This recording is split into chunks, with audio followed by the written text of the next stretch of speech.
and welcome to today's Daily Chronicle. Today is Tuesday, February 24th, 2026. A new lawsuit alleges DHS illegally tracked and intimidated observers. An observer films ICE agents this month in Minneapolis. A new lawsuit alleges federal agents are unconstitutionally retaliating against people who are lawfully observing and recording federal immigration enforcement operations by gathering their personal information and labeling them as domestic terrorists. Last month, Colleen Fagan was observing an immigrant enforcement operation at an apartment complex in Portland, Maine, when federal agents scanned her face with a smartphone and appeared to record her license plate number. In a social media video she recorded, Fagan can be heard asking why the agent was taking her information. What the agent said next made the video go viral. "'Cause we have a nice little database," the masked agent said, "and now you're considered a domestic terrorist." Fagan, who is a social worker, has now joined a federal class action lawsuit that argues the Department of Homeland Security and a number of its sub-agencies are violating the First Amendment and are taking action designed to chill, suppress, and control speech that they do not like. A federal agent called me a domestic terrorist just because I recorded agents operating in public in my community.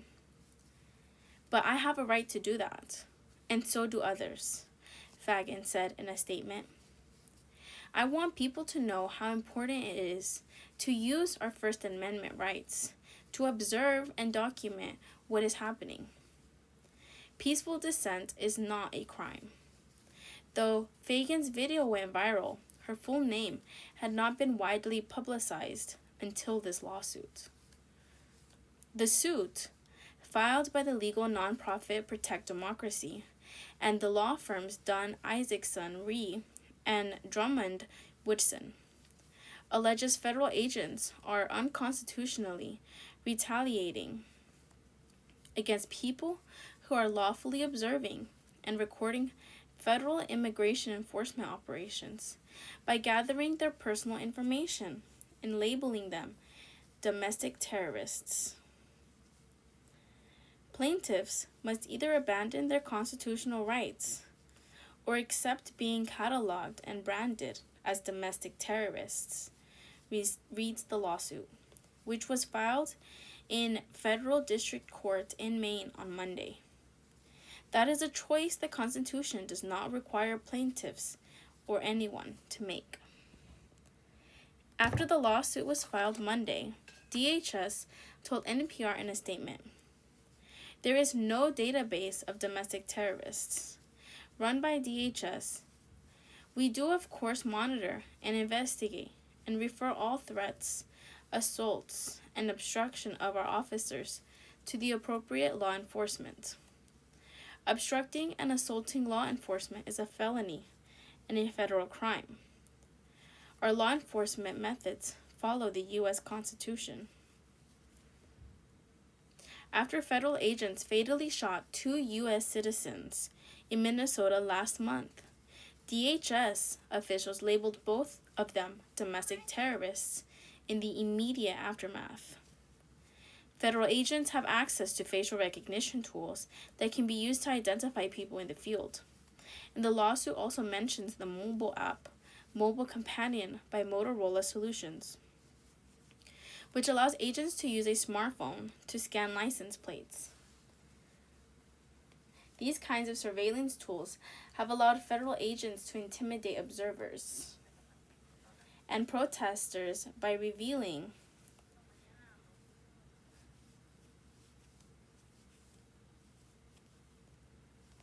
they know their names and addresses, the lawsuit says.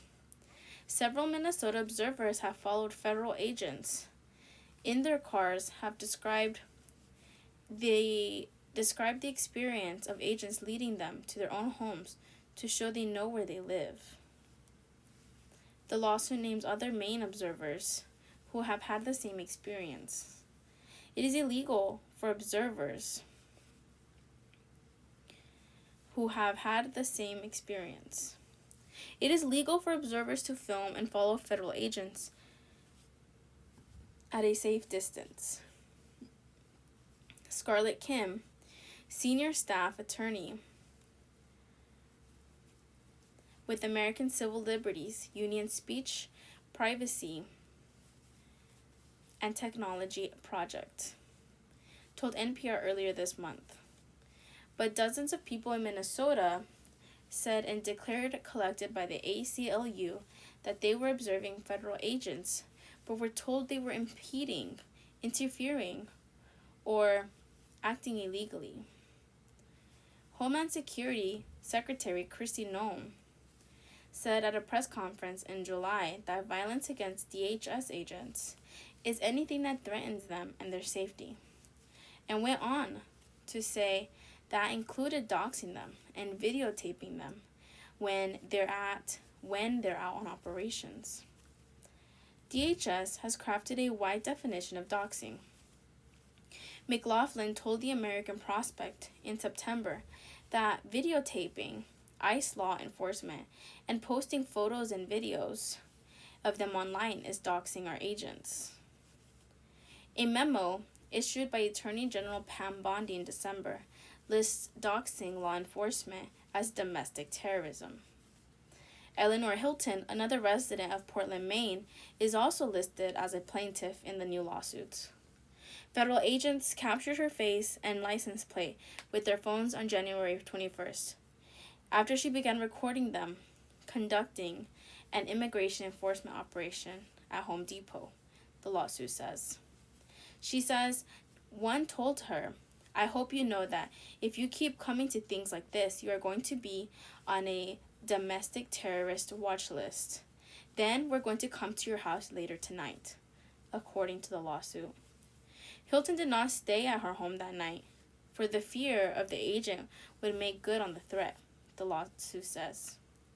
She was reduced often how she observes federal agents and no longer uses her own car when she observes.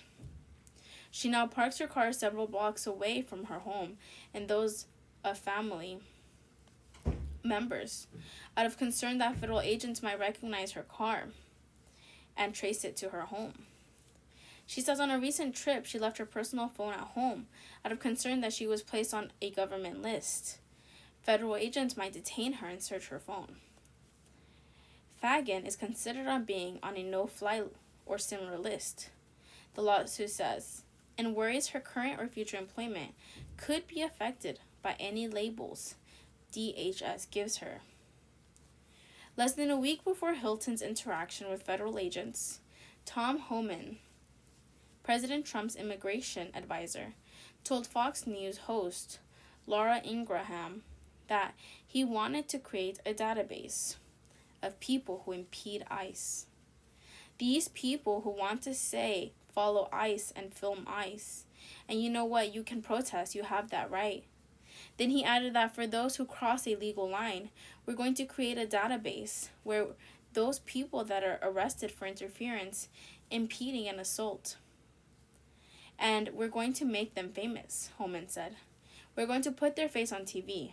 We're going to let their employers and in their neighborhoods, in their schools, know who these people are. But in other public appearances, federal officials have denied a database of protesters exists. At a congressional hearing earlier this month, U.S. Representative Lou Correa, Democrat of California, asked Todd Lyons, acting director for U.S. Immigration and Customs Enforcement, to respond to what the federal agent in Maine said about a little database in the video Fagan recorded.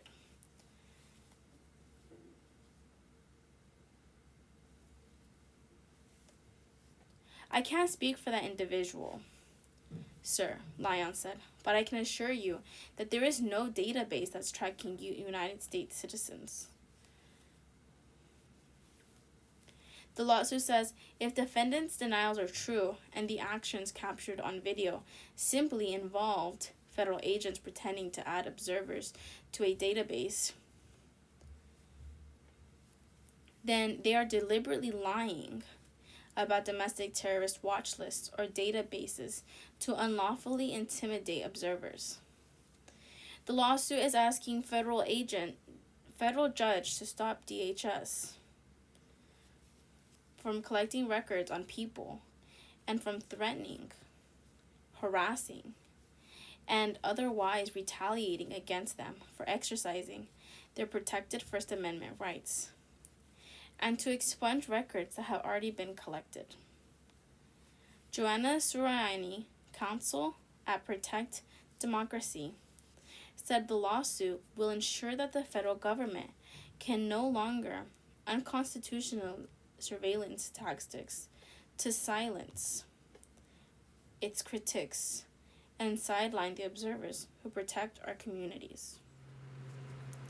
The People's Church. A cry for greater economic justice rises today from a million lips. Sometimes this cry falls into a murmur. In other occasions, it reaches a thunder pitch, like in Cesar Chavez and La Raza Unida movements. But it can all be heard today across the nation, from Delano, California, to Division Street in Chicago, from Rio Grande Valley in Texas, to Spanish Harlem in New York. In the late 1969, leaders from the Armitage Methodist Church in Chicago gathered to draft a theological statement. In preceding months, the church had become embroiled in a public fight against urban renewal.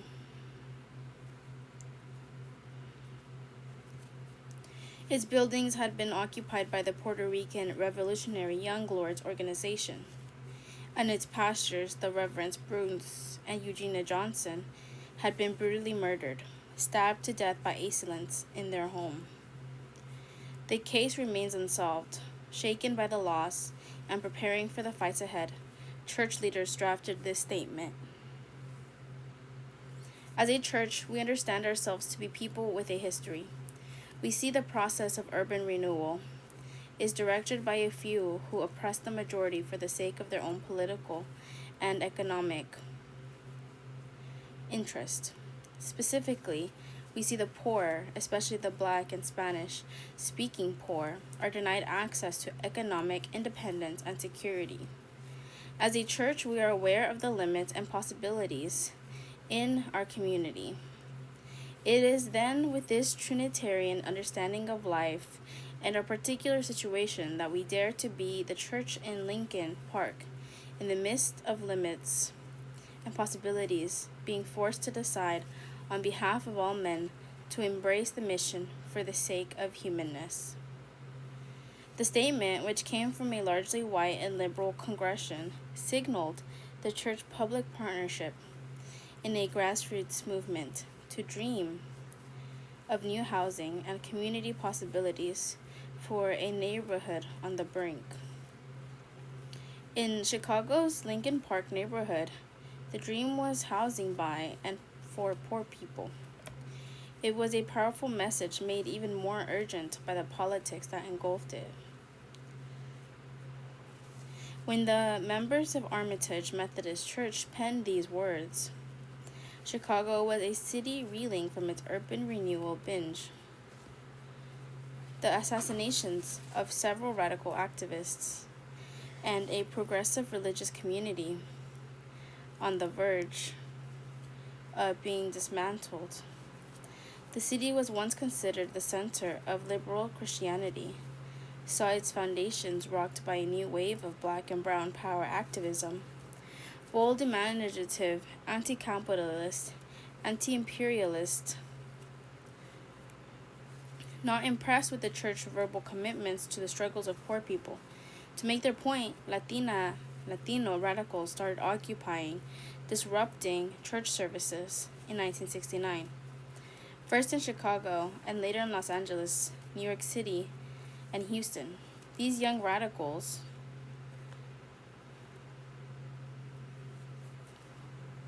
transformed the churches into staging grounds to protest urban renewal, poverty, police brutality, and anti-Black and Latino racism. Choosing to occupy churches was not a random act. Latino radicals were out to make a point about the symbolism and power they set in motion, a transformative project that temporarily reconstructed the meaning of the church. As a tactical act of resistance, they introduced us to a new church, the People's Church. In each of their 4 cities covered in this book, Chicago, Los Angeles, New York City, and Houston, activists not only changed the name of the church or made bold statements like people, yes, cathedrals, no, Católicos por la Raza in Los Angeles. They envisioned a place where the social needs of the community would be met, where Sunday school rooms could be transformed into doctor's offices, and the church kitchen could be used to feed breakfast to kids before school.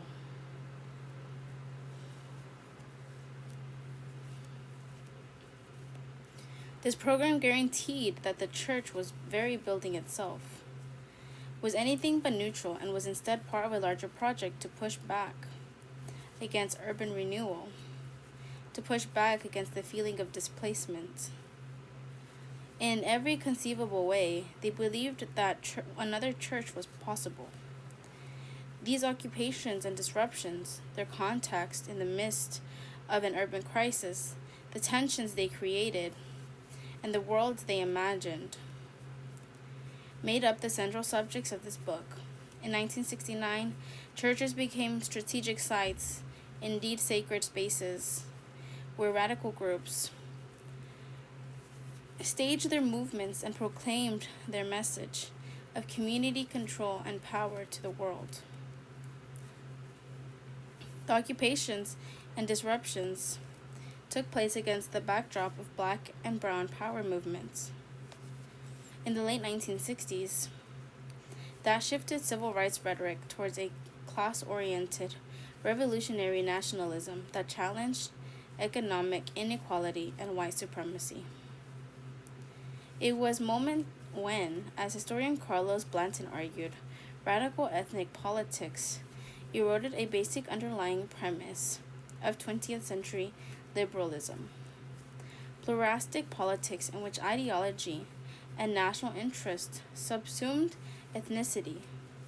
By the late 1960s, it was abundantly clear that the promises of liberalism, the hope that working within the system was the best way to change the system, had fallen flat.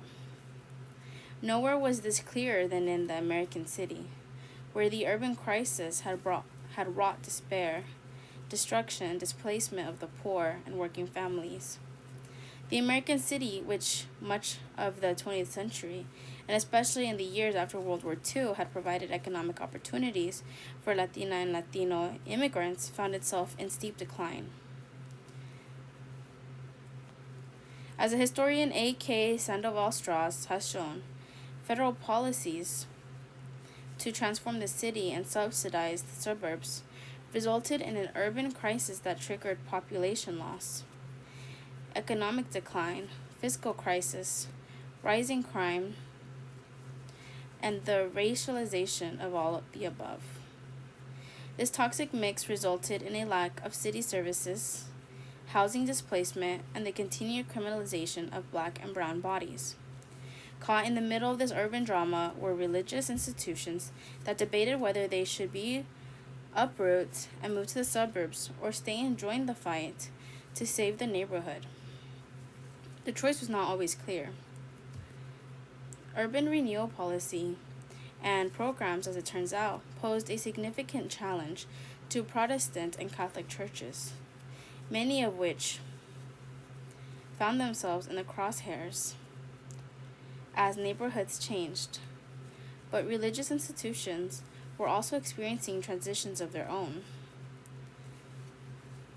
The late 1960s ushered in an era of deep ecumenical awareness, an activism that shifted urban religious politics from reconciliation to revolution.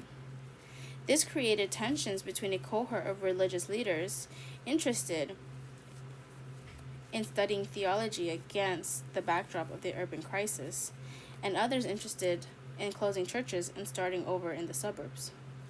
In the end, none of that mattered. Whether churches stayed in the city or took the highways to the suburbs, they could not escape the fact that their buildings and their space offered hope and possibility for activists looking for a place to stage their movements. On their own, these occupations and disruptions were dramatic instances that faded almost immediately as they rose. Each occupation lasted no more than 5 to 20 days before church officials sought legal help to force the activists out of their churches. In the case of Católicos por la Raza in Los Angeles, the disruption lasted one spectacular night.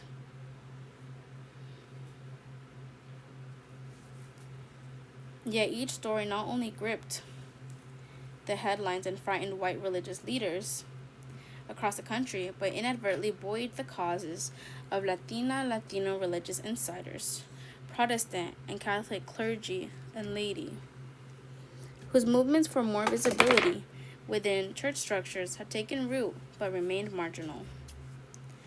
That is not to say that Latino religious insiders supported the occupations and disruptions. Many did not.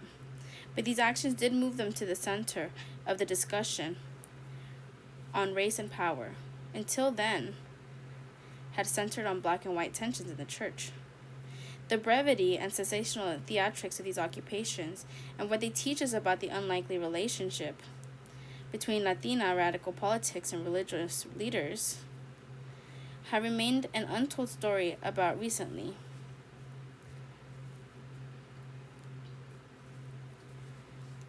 Part of the problem is that their immediate aftermath,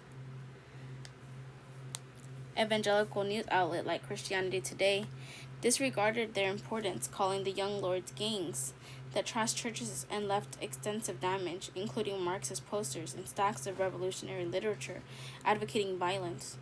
These dismissals are even more pronounced in the historiography of the religious left, which for the most part has ignored the participation of Latinas in the urban religious politics in the late 1960s and 1970s. These studies typically highlight the relationships that progressive clergy forged the urban agencies and the city leaders with no real benefit in the end. I flipped the script in these pages by focusing on an overlooked aspect of the urban crisis that brought two diametrically opposed groups to the negotiating table: Latina radicals and religious leaders. Latina religious studies scholars have also turned a blind eye, preferring instead to remain tied to large-scale events such as Vatican II and the rise of liberation theology in Latin America as the most important factor in shaping Latina theology and religious politics in the United States. While both developments transform theology and politics, in this book I take a closer look at what a few relatively unknown church occupations rooted in neighborhood struggles tell us about religion, revolutionary politics, and the urban crisis in the late 1960s. The FDA creates a quicker path for gene therapies. The Food and Drug Administration Monday unveiled the details of a new policy designed to make it easier and quicker for patients with very rare diseases to get cutting-edge treatments. The new guidance would enable the agency to approve new treatments for rare diseases based on evidence for a plausible mechanism. For how the treatment would work, the policy aims to speed the use of state-of-the-art technologies like gene editing to create treatments tailored to individual patients suffering from diseases that are so rare that it would be difficult, if not impossible, to conduct a traditional study first. For decades, families heard the same thing. There are not enough patients. The approval will take too long. You must have to wait for science to catch up with your child. Health and Human Service Secretary Robert F. Kennedy, Jr., said at a briefing announcing the proposed new policy, "That ends today. Individualized medicine is no longer theoretical." Historically rare diseases at the FDA have been an afterthought. added FDA Commissioner Marty McCary, said at the briefing. We've come a long way. The new approach, outlined broadly in November, would apply to diseases where there is a plausible expectation that the treatment would work, such as an understanding of the genetic defect causing the disorder and how the treatment would address it. Today is a very exciting day for patients with very rare diseases, said Dr. Tracy Beth Hogue, the director of the FDA Center for Drug Evaluation and Research at the briefing. Scientists have started developing gene editing treatments like CRISPR to help patients suffering from genetic blood disorders such as sickle cell disease, and are studying experimental gene editing therapies for other diseases, including cancer, inherited high cholesterol, and some forms of genetic blindness. But many doctors, patients, and their families have been frustrated because pharmaceutical companies don't have a strong economic incentive to create gene editing treatments for extremely rare disorders. Although there are thousands of conditions that potentially could be cured by gene editing, the FDA estimates that 30 million Americans suffer from a rare disease. In response, scientists have been trying to solve the problem by creating a template for groups of rare diseases, rare conditions, that are similar enough that a gene editing treatment for one could be easily adapted for others. That way, each case wouldn't have to go through a long regulatory approval process, which could make it more affordable and practical. The new FDA policy, which is designed to address that concern, was prompted in part by a Pennsylvania baby treated at a children's hospital of Philadelphia. Doctors at CHOP saved the infant, who was born with a very rare but devastating genetic liver disorder, by producing a gene editing treatment targeting his specific genetic defect. The same approach could be adapted to other similar conditions. We realize we can do this over and over again, individualizing the therapy for many patients, said Dr. Kiran Musunuru, a professor for translational research at the University of Pennsylvania at the briefing. Musunuru helped develop the treatment for that baby. It will allow doctors to treat many, many patients. We need these innovative regulatory frameworks that will allow us to efficiently evaluate these treatments as safe, and if they work, agreed Dr. Rebecca Ahrens-Nicholas, one of the CHOP doctors who treated the baby at the briefing. The new FDA policy, which could also be applied to other technologies, such as antisense oligonucleotides, was praised by many outside experts. Today's guidance was the best imaginable, ready, set, go, for the field of personalized gene editing as therapy, wrote Fyodor Urnov of the University of California, Berkeley, in an email to NPR. To hear HHS leadership say a disease with 100 causing mutations will no longer require 100 clinical trials sounds like a veritable ode to joy, because it means we will be able to treat children faster and more affordably. Others agreed, but also expressed concern about how widely the policy would be applied. The plausible mechanism policy seems like it's addressing a real problem, says Rachel Sachs, a law professor at Washington University in St. Louis, who has raised questions about the approach. The concern is that the plausible mechanism pathway could be expanded into disease areas where there are common diseases and traditional trials are feasible, and that it wouldn't be necessary to go through this pathway.